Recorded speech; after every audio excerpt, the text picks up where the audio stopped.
ایک ایسا انسان جس کو گناہ کا بھی شوق ہے اور اللہ کا بھی ڈر ہے، ایسا ایک آدمی حضرت ابراہیم بن ادہم کے پاس آیا۔ نوجوان تھا، کہتا ہے کہ حضرت گناہ کا مرتکب ہوتا ہوں، چھوڑا بھی نہیں جا سکتا، ڈر بھی لگتا ہے کہ عذاب ہوگا، تو کوئی طریقہ بتا دیں کہ میں عذاب سے بچ جاؤں اور گناہ بھی کرتا رہوں۔ اللہ والے بڑے دانا بینا ہوتے ہیں، دھکے نہیں دیتے، وہ محبت اور پیار سے بات سمجھاتے ہیں، دل میں اتارتے ہیں۔ حضرت نے فرمایا، ہاں میں تجھے طریقہ بتاتا ہوں۔ وہ بڑا خوش ہو گیا، بات سننے کے موڈ میں آ گیا، کہنے لگا کہ حضرت وہ کون سا طریقہ ہے کہ میں گناہ بھی کرتا رہوں اور عذاب اور سزا سے بھی بچ جاؤں؟ آپ نے فرمایا کہ بھائی پہلی تجویز تو یہ ہے کہ اگر گناہ کرنا ہی ہے تو اللہ رب العزت کی نگاہوں سے اوجھل ہو کر لیا کرو۔ اب وہ سوچتا رہ گیا، کہنے لگا کہ حضرت یہ کیسے ممکن ہے کہ میں اللہ رب العزت کی نگاہوں سے اوجھل ہو کر گناہ کروں؟ یہ تو ممکن ہی نہیں۔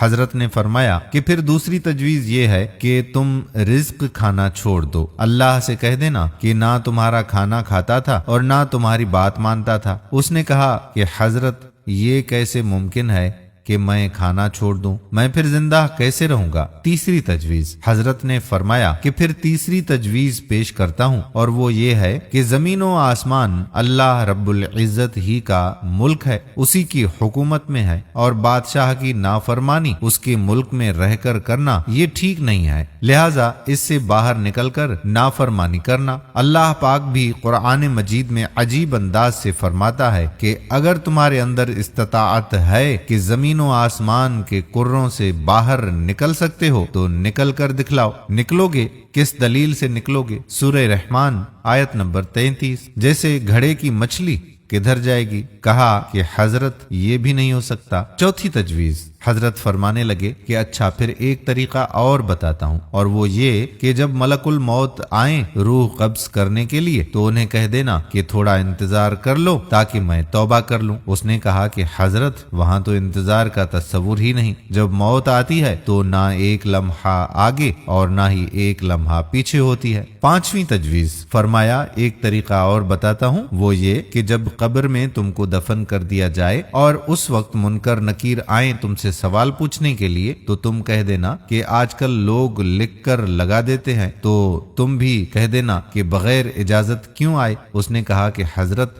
میں ان کو کیسے منع کر سکتا ہوں؟ چھٹی تجویز۔ فرمانے لگے کہ اچھا بھائی ایک اور طریقہ بتاتا ہوں، اور وہ یہ ہے کہ جب قیامت کے دن تمہارے برے عملوں کو کھولا جائے گا اور پروردگار عالم فرشتوں کو حکم دیں گے کہ اس کو گھسیٹ کر تم جہنم میں ڈال دو، تو اس وقت تم ضد کر کے کھڑے ہو جانا کہ میں تو نہیں جاتا۔ اس نے کہا کہ حضرت میری کیا حیثیت ہے کہ فرشتوں کے سامنے ضد کر کے کھڑا ہو جاؤں؟ میری تو کوئی حیثیت ہی نہیں۔ اب لوہا گرم تھا اور چوٹ لگانے کا وقت تھا۔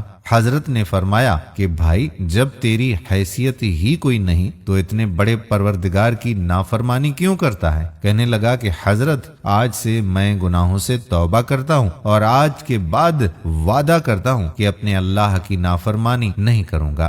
اللہ تعالیٰ مجھ گنہگار سمیت سب مسلمانان عالم کو حیا اور پاک دامنی کا خیال رکھنے اور بے پردگی سے بچنے کی سعادت نصیب فرماتے ہوئے عین صراط مستقیم پر چلنے کی توفیق عطا فرمائے، آمین ثم آمین یا رب العالمین۔ دوستو ہم امید کرتے ہیں کہ ہماری آج کی ویڈیو بھی آپ کو پسند ضرور آئی ہوگی۔ آنے والی ویڈیو تک اپنے میزبان قادر بخش کلہوڑو کو اجازت دیجیے۔ اللہ حافظ۔